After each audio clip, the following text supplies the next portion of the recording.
Hi there, and welcome to this week's lesson. So this week we're going to be looking at atmospheric perspective, or what's sometimes referred to as aerial perspective. And this, for landscape painting, this is a really useful lesson in trying to create the illusion of depth. Okay, so if I just we'll put that as um,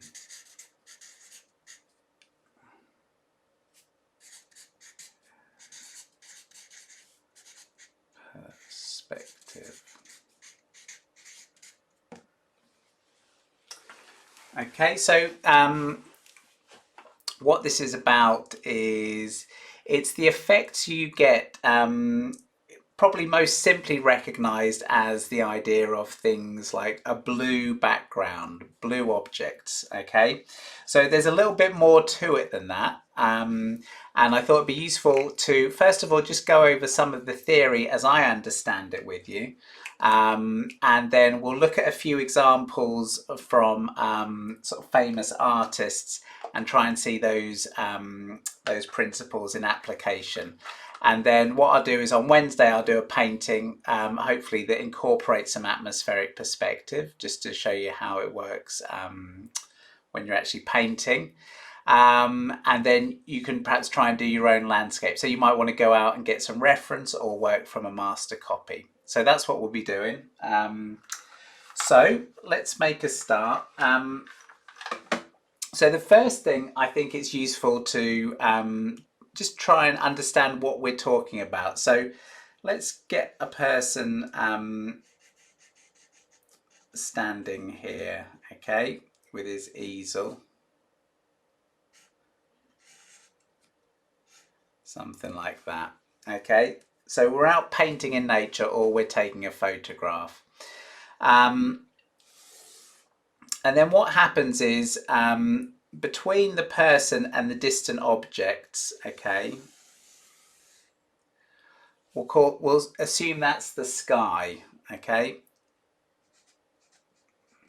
And what you'll notice is this area here is filled with air, okay.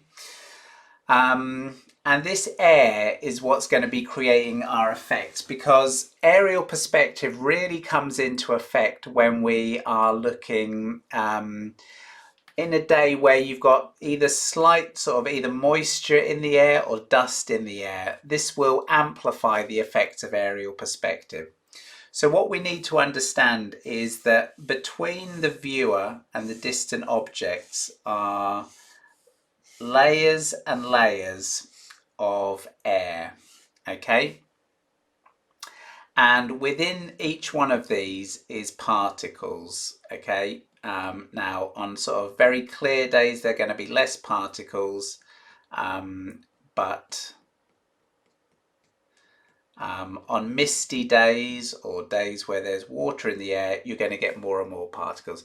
So as you can see, the more you look through, the further the object, so let's say we put an object here, okay, this only has to go through this amount of air, but our distant mountain, okay, we have to go through all of this air. Okay, so we're going through more and more particles. And what happens with these particles is they pick up the light from the sky and the surrounding atmosphere. So most often this is going to represent things getting bluer, okay? But also, I mean, it's also going to be the case that this is going to make the objects lighter, and that's because these particles are picking up the light from the sky and the sun, and so they're creating this haze and this mist, and this has this effect of making things lighter. Okay, so I'm going to switch to a bit of charcoal here and just try and demonstrate this for you. Okay.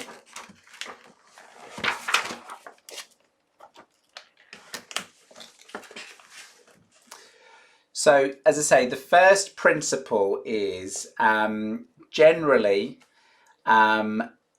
dark things become lighter as they go away from you. Okay, so let's look at this in practice. So this is what I've got here is compressed charcoal. So I hopefully should be able to get a range of tones. So if we have objects in the foreground, we'll do just sort of like, we'll make blobs to keep it simple with a shadow. Okay, dark in the foreground, then let's imagine we've got our horizon and we've got our perspective. As things go away, so let's go to this next level here, okay, I'll also make it a bit smaller just to give you the feeling of scale, okay.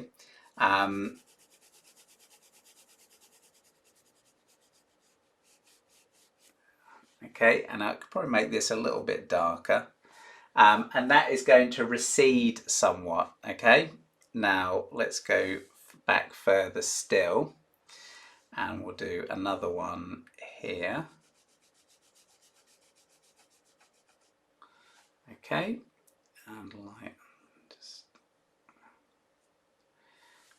and you can see that starts to go back even further, and so on, until what happens is eventually the darks will become almost the same color as the sky. Okay, so in this case this is going to fade to almost nothing. Obviously I'm destroying the scale. Okay, so that's the first principle. So you will often see this expressed in lots of different compositional ideas. This is why people tend to make the foreground dark. Okay, so if you make the foreground dark, let's put in a tree or something like that. Okay, here's a tree. Using our silhouette, then as you put in other objects, let's put in some trees,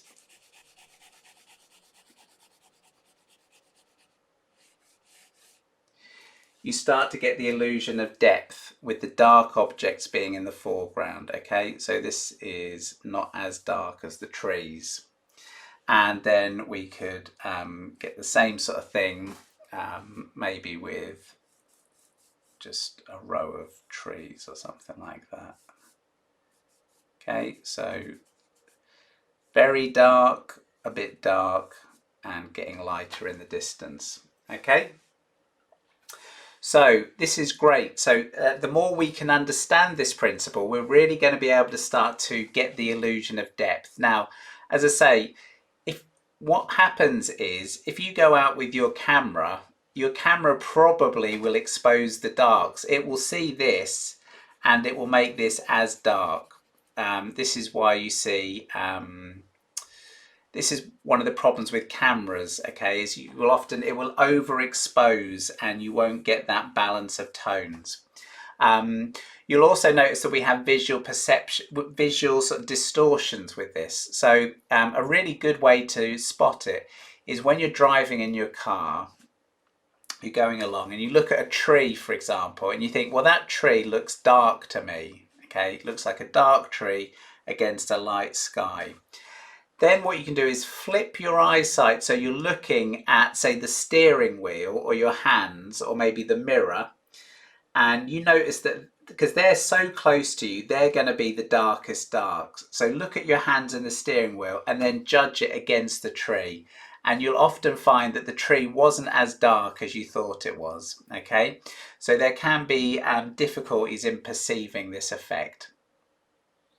But if you get this idea alone, you're going to help create depth and atmosphere. Okay, so remember, between us and these objects, we're creating like bands of air. So you'll be able to create this, and we'll see how artists use this to create these great effects. Okay, so that's the first rule, is the darks get lighter. Now the second rule, okay, is and I'm not quite sure the best way to formulate this, So the contrast gets less.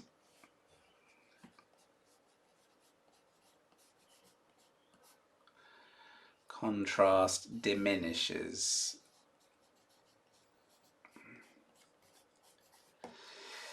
Okay, so here's our imaginary space, and there's our distant horizon, okay, with our perspective. So what this means is that in the foreground, I'm trying to think what might be a good object. Yeah, let's just, for the sake of simplicity, we'll do another sphere, okay? So here's a sphere, right? So let's say it's got a light side and a dark side. It's in shadow. Now, because it's close to us, we can make the darks dark and the lights light, okay? So there is our sphere. This could be, for the sake of this could be anything. And then what we do is we'll move up towards our highlight here, okay? But in our tonal scale, if we've got dark here, okay, and then we gradually go through the mid values to there, and then here we go to light. This gives us our tonal range. So let's say we'll call this, obviously different ways you could do it. We'll do this as 1 to 10, 10 being white and 1 being dark. So in my foreground objects, I can use the whole tonal range. Okay, so here we've got 1 in the darks, and in my highlight, I have got 10. Okay, so you get the whole tonal range. Now, as we go away, as we go into the distance, so we've already said that the darks are going to get lighter. Okay, so we move to a narrower band. So already our contrast is diminishing. Okay, but there's another thing that happens, which is the lights, pure white, as it goes away from you, tends to get ever so slightly darker. It can, it gets darker. It also tends to get warmer. Okay, so we'll put that as a rule, is that white gets, as it goes into the distance, it becomes slightly darker. Okay, and it also, getting into colour, goes slightly towards yellow-orange.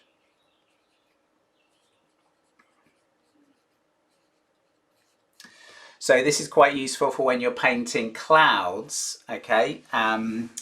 You can have your strong whites in the clouds above. So let's say we've got a cloud up here. And we can make this cloud, okay, out of pure white and grey. But as we go into the distance, this is where it gets a bit subtle, so it's getting a bit smaller. We don't have the white so much, but we still do have a little bit of tonal variation, okay? And by diminishing the contrast in the cloud, we also help it to recede. Anyway, if we go back to the sphere, so the white, the darks, if we divide it again, the dark now is like so, okay, because it's in the distance, and the light is no longer perhaps quite as bright, so something like that. That sort of exaggerates the effect somewhat. So you diminish contrast. So this is why if you've got, say, things that are very bright, you need to sort of somehow knock them back. Usually, I say, if you want them to sit back. So if you've got like a distant mountain, sort of hillside, You don't want pure white, you know, houses on there. Otherwise, they're going to jump forward. Okay. Let me just try to demonstrate this, just so.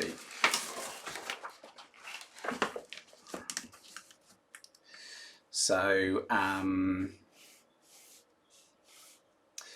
so let's say we've got a rock, some rocks like that. Okay. And we divide that into some dark shape and light shape. So that's just a sort of rocky outcrop. So in the foreground, we can have the whole range, dark,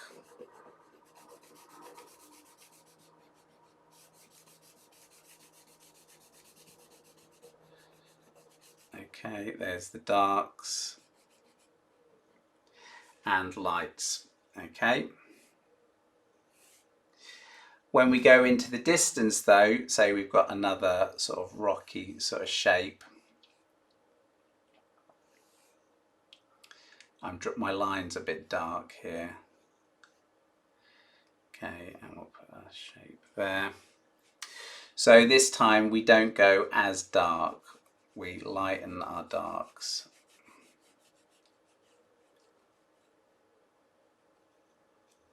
Something like that. And that helps it to recede, just that effect. But I say also the lights, let's imagine this is white, they knock back ever so slightly as well, okay? And then it starts to recede even more, okay? So this is really, so when you're painting things like distant mountains, say you've got like a hillside like this, it's better to underplay the contrast. So imagine there's a divide here between light and dark. So instead of going in black and white, what we need to do is we need to just lay in tone for the whole thing.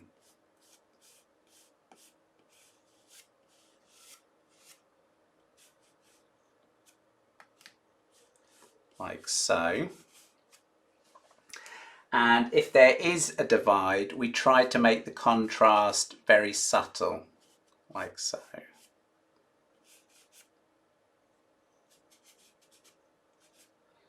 Subtle, and then it's going to recede slightly, okay? So hopefully that sort of shows you the principle. As I say, we can see something similar with the cloud.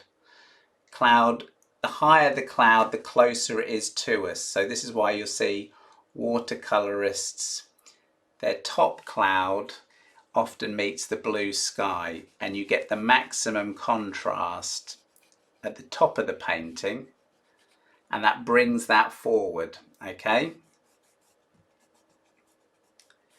And then as the clouds recede, let's make that a bit darker, just to give that a sort of underside. As the clouds recede, the contrast all gets sort of less, more diminished. So I say we'll look for that. It's probably better. It's probably not quite so obvious, perhaps from the way I've done it there, but you'll see the effect when I show you some examples. Okay. So those are two of the main points with tone. Okay, so tone. So just to recap, the darks get lighter, and white, specifically white, gets a little bit darker as it goes into the distance. Okay, the darks get lighter, the lights get darker. Contrast diminishes. Okay. Okay, so the principle here is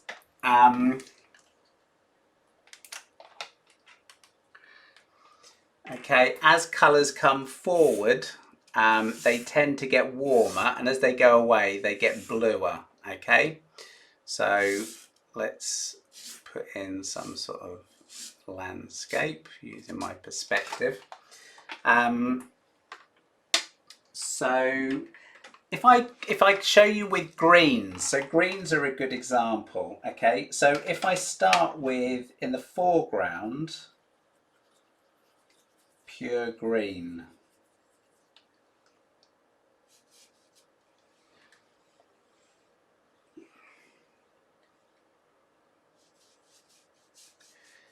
Okay, this is a very bright green, and it's also got quite a lot of yellow in, so it's going to come forward. Okay, now if I want this green to recede, what I can do is add blue to it. Okay,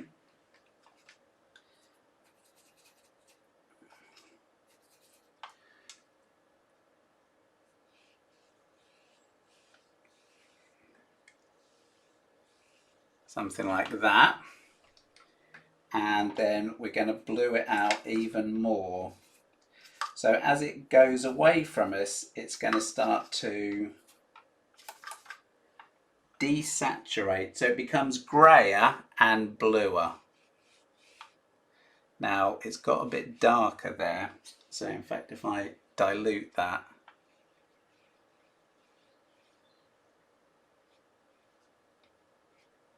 something like that. So this is the principle of things getting bluer as they go away from you. So let's try it again. So say we've got a tree, this is a foreground tree, like so. There's a foreground tree, and then so say I tend to think not just in terms of bluing it, but greying it out slightly. So this is where you might dip into your Payne's grey. Okay, and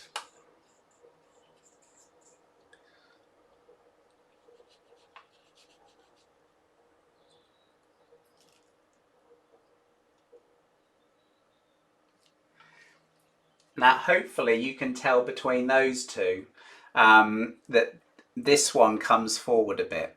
So do you remember I was talking about contrast? So if I want it to come forward even more, I can increase the tonal contrast in it. So say for example, we just imagine some sort of shadow shapes, like so.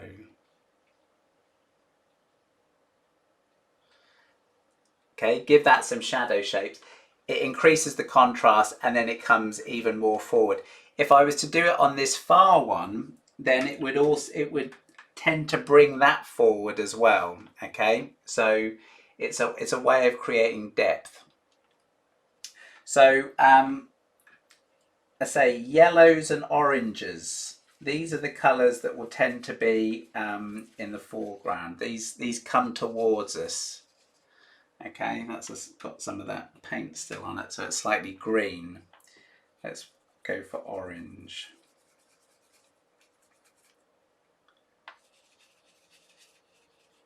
Okay, orange advances, and the cooler it gets, the more it starts to recede.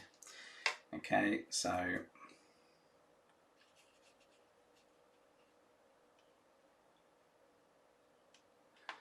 now that may look like it comes forward, and that's only because it's darker, remember? So if we lighten that up slightly, and then if I do another one beside it,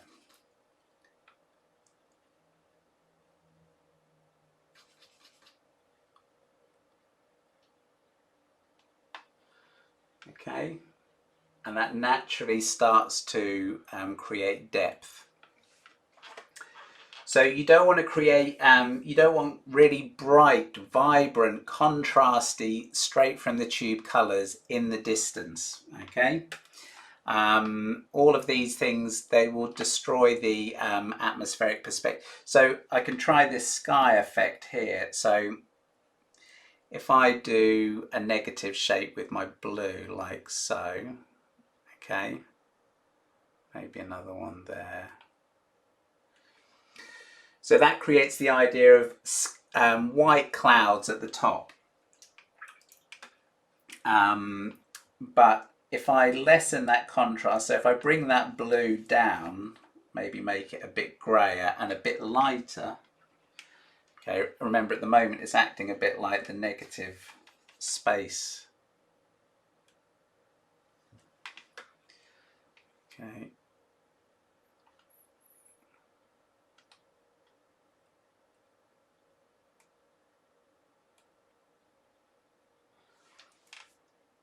then what it does is it saves the maximum contrast. Let's go even a bit bluer there. Okay, maximum contrast at the top, and that brings that area forward. And as I said, the lights are tending to get warmer. So this is where maybe a little wash of, and I'm probably don't want to overstate this, but go for a slightly warmer touch of yellow ochre here.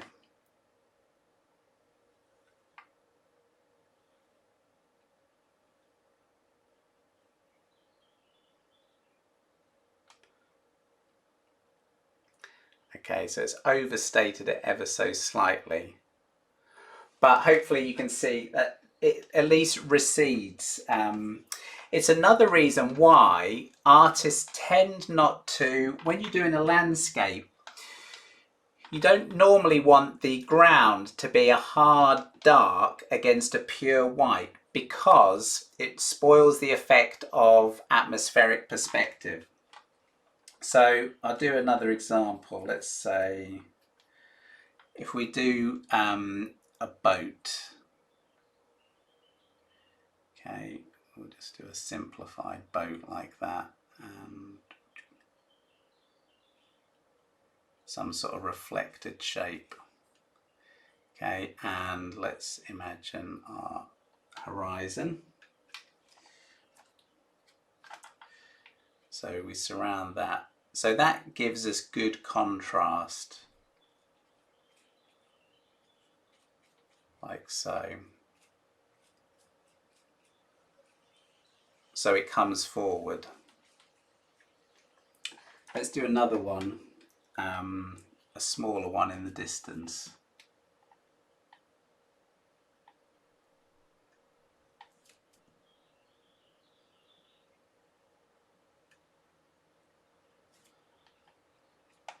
And as it's going back, I'm lightening the blues slightly.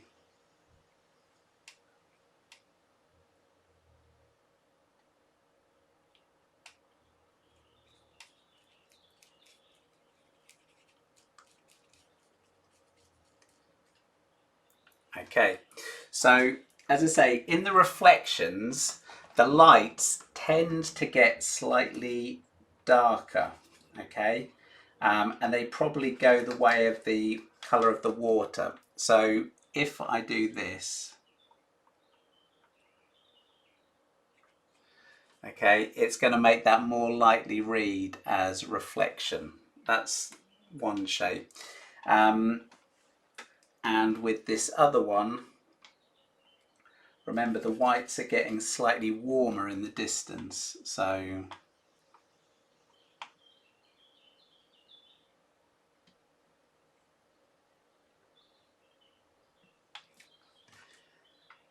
now because that's lessened the contrast around that one, it helps to push it back. Okay, I might just restate the dark under it.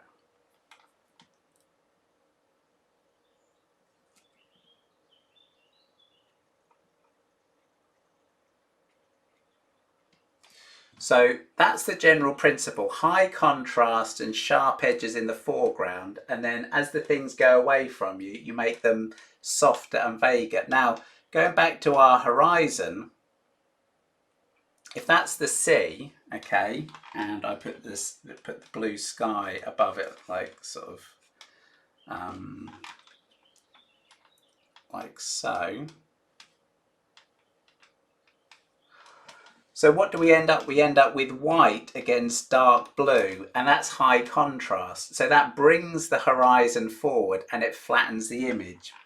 So it's almost best to, even if it's slightly and you don't sort of see it that way, generally speaking, is to lessen that contrast along the horizon.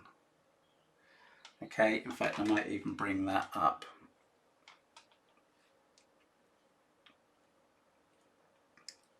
So I lessen that contrast, and it means that my white sail in the foreground, that's my maximum contrast, okay? So those are some of the principles of colour. Okay, so just as a little recap, we had a look at some of the main principles of atmospheric perspective. So the first thing is to be aware of these layers of air between you and the objects. And that air isn't simply transparent, but often contains water particles or dust particles. They pick up the light and they affect the way you perceive the objects the further away they are from you. So they tend to lighten objects. They also tend to pick up the colour of the sky and make objects bluer the further away they are from you. And they also tend to grey out the colour. So the colours become desaturated, going from bright oranges to becoming greyer and greyer and greyer. Okay, so all of these things can be used to create depth and atmosphere in your painting, and it's some of the nicest effects in a painting can be from atmospheric perspective.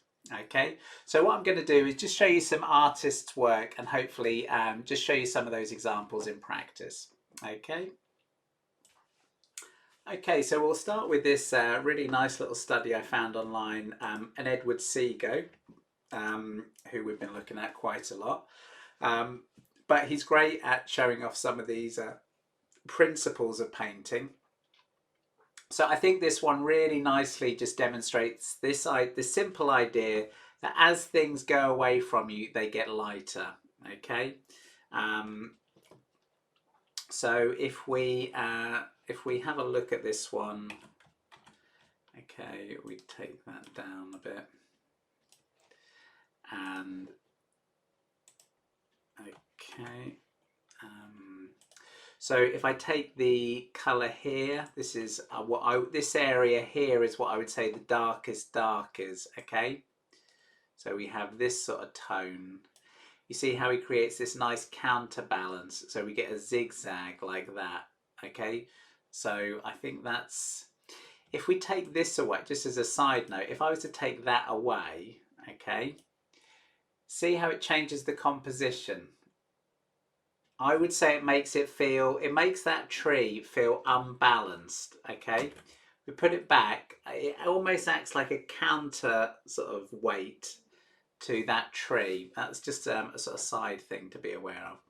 So we start with this dark of the tree, okay, and then this mass here is the second darkest, which is about this dark. Then this tree is that dark.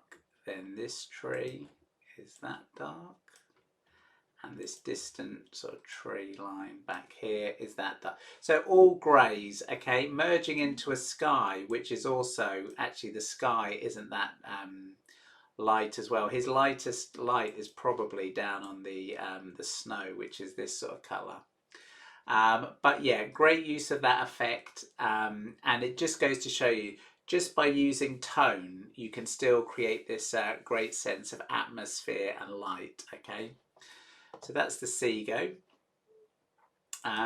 Next, I thought I would show you this. This is an artist, Friedenberg, whose work I came across doing a bit of looking at some artists a couple of weeks ago. And again, I love this great sense of atmosphere and distance.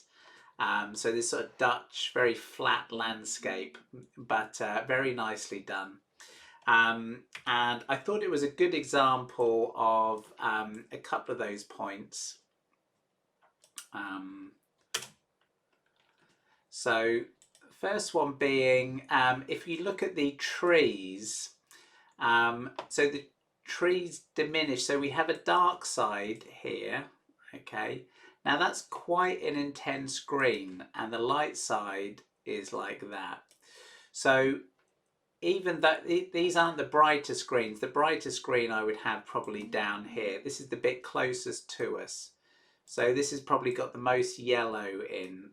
He's also got reds there, okay, but this intense green, that comes forward. So up in the tree, we still have this light and dark. Then as we go to this distant tree, we get a greyer green and a slightly darker shadow, although not too dark, but it's, sorry, not too light, but it still starts to become a bit bluer with this one. Now that shadow colour really has become grey towards the blue. So we're diminishing contrast, okay, until eventually we go right back to this far tree here, which is, so it's basically a grey, but it's a grey that reads as bluey purple, okay. So that's a really nice example of slowly weakening the yellow in the greens, and that helps them to recede. And I say also you can see here on this bit of ground here, just a nice example of, we've got green going to green, going to greyer green, okay. There's a bit of shadow there, and then it gets lighter, okay, before disappearing into this sort of purpley colour, okay. So we're going from bright greens with yellow in to desaturated grey greens in the distance. And that's combining with the nice use of scale and those sorts of things to create this great sense of light and atmosphere. So it doesn't need to be, you don't need to use bright blue. It doesn't have to be intense blue. It just has to be a grey blue, okay? That's I think that's one of the lessons there, okay? And you can see how, what, you know, it makes for a great picture. So that's why I included this one. Now, this is Frederic Church, who was what they call this, the Hudson River School painters, and they would go out and paint these very large, almost what I think of these as like cinematic canvases of American landscape. And you can see how the scene is bathed in this you know, incredible light, and we have this great sense of depth and distance using some of the techniques we've been talking about, okay. He's a bit different from some of the other artists. It's a different type of painting than, say, Seago or the Impressionists. It's more sort of academic painting, and it probably relied more on glazing. And as you can see, you can't see brush strokes here. It's almost like, I mean, it's not like a photograph, but it is more accurate in that respect than, say, more the Impressionists. You can't see, say, brush marks. That's a sign. Okay, so if I bring out some color notes here, so it looks like the darkest dark might be here, okay, and that goes into these sorts of warmish browns. Now look at the, so he keeps these, we've got some almost oranges in the foreground here, okay, so these more intense colors. Then he goes up with this tree, and so you can see this dark, we get a dark L-shaped sort of composition. So this is like our framing device. More, so it's like creating a frame within a frame, like a circular composition. So the top of the tree is also dark. It's worth pointing out though, we talked about this in trees, the tree isn't dark all the way up. And in fact, he breaks it up. He allows it to get lighter in this bit.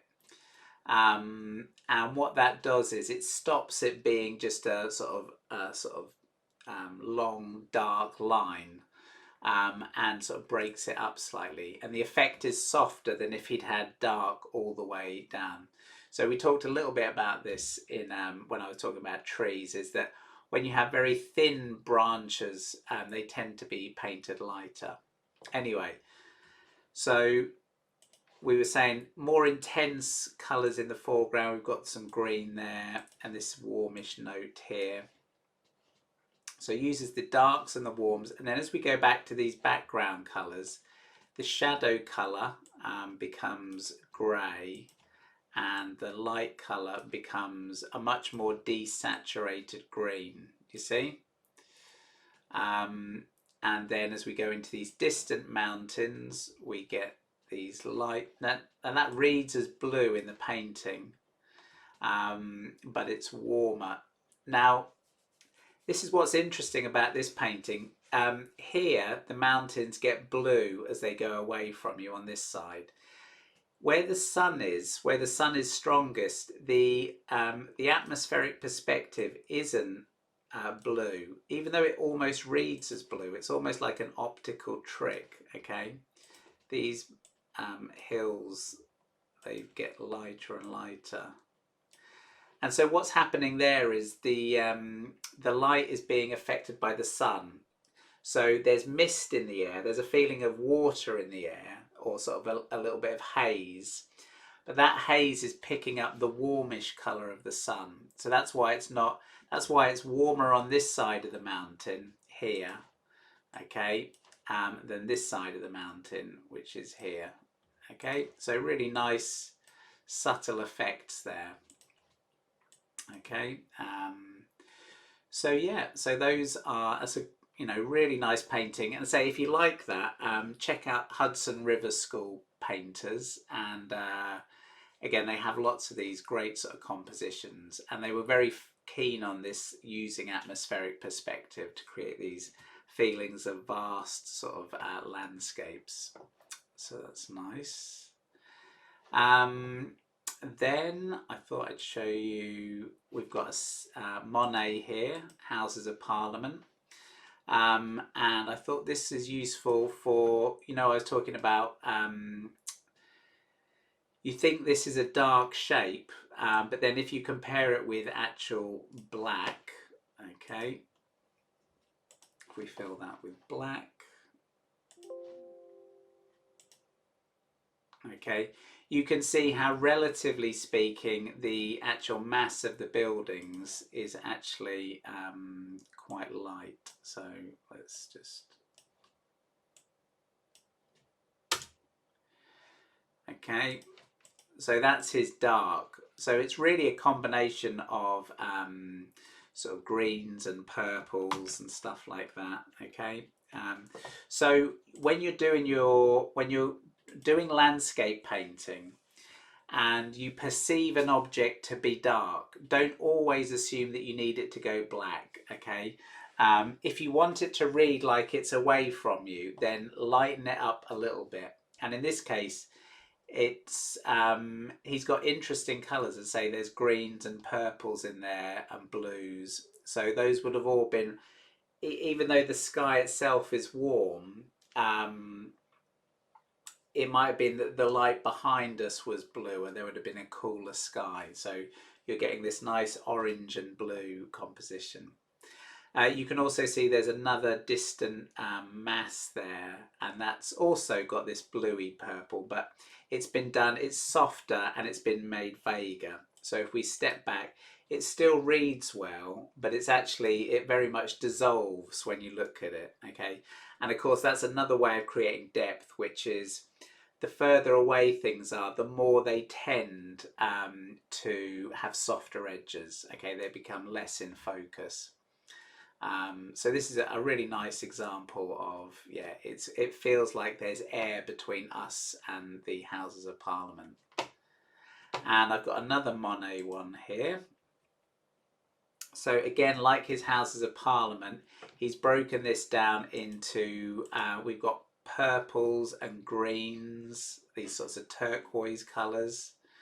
And then his whites, so we said the whites become yellower, so he doesn't get the pure white out, he's actually got a bit of yellow in that colour.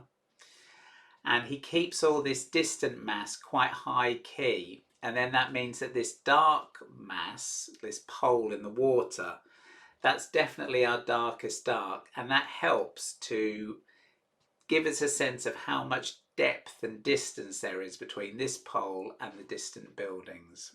Okay, and in these poles here, he also uses oranges and reds and colours that come forward, and then in the distance we get sort of blues and greys. Okay, so again, it's this simple idea and it's being used to great effect here. Okay, but it's interesting to contrast. You see how much You know, he's got all this lively brushwork that Monet's famous for. All this colour in the shadow. It's very different from the Friedenberg, okay, which is much more of a muted palette and sort of quieter in that respect. Okay, so remember, there's always different ways of doing things, but aside from the colour, okay, if we look at it, black and white. So with black and white, you take the colour out and you can see the simple tonal idea. Hopefully from this you can also see how little he relies on pure white. It's you know, it's light, but it's still a greyish colour. He hasn't got pure white anywhere in this, maybe on a touch of those. We go to the Friedenberg, just okay. Same idea there, but you can see now these trees are definitely getting lighter as they go into the distance, but the effect is quite subtle, okay?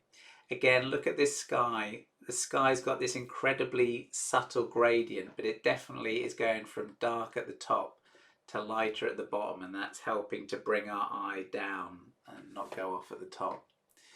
Okay, and the water, you know, we talked about. So just to demonstrate this, so the sky above is this tone, and the sky below, the sky and the reflection is this tone. So this is what I was talking about as the darks become lighter and the lights become darker. So generally the sky reflected in the water should be a little bit darker than the sky, okay?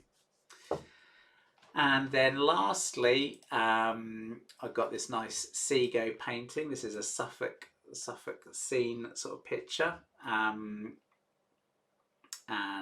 September morning, Suffolk. So let's have a look.